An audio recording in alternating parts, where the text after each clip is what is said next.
ELRMS Akmar, leader national de l'assurance crédit, organise sa 5e édition de l'Observatoire international du commerce en partenariat avec Société Générale Maroc et Allianz Maroc.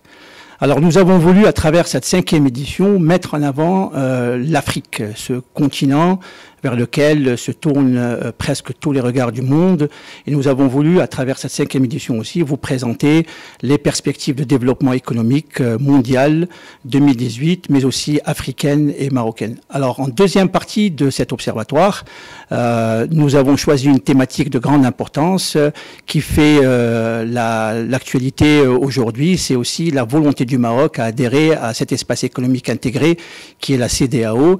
Nous allons essayer, bien sûr, de répondre aux différentes questions et interrogations de nos 500 participants et voir dans quelle mesure nous pourrons apporter notre vision sur cette intégration du Maroc. L'économie mondiale est plutôt en accélération. On a cette année 2017 et l'année prochaine également la meilleure croissance depuis 2010. Cette croissance devrait être de 3,1%.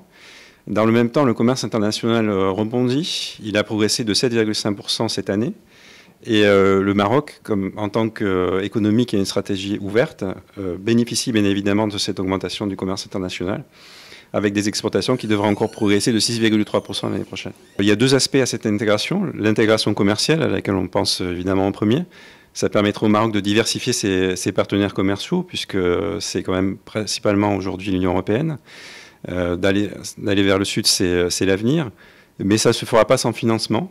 Aujourd'hui, il y a beaucoup d'entreprises marocaines qui ont envie d'aller exporter vers l'Afrique de l'Ouest, mais qui disent qu'en même temps, elles manquent de financement pour ce faire. Et donc, il faudra trouver les étapes d'intégration nécessaires entre les banques marocaines et les banques sur place, mais également au niveau de l'assurance crédit au travers de l'ELRMS. Le Maroc est en tête de proue de l'Afrique, puisque son niveau de risque est le plus faible du continent. Ceci dit, par ailleurs, il y a quand même des niveaux de risque importants, notamment quand on va en Afrique de l'Ouest. Des risques de court terme, parce qu'on a des pays qui manquent souvent d'argent, de réserves de change, qui ont des déficits extérieurs importants.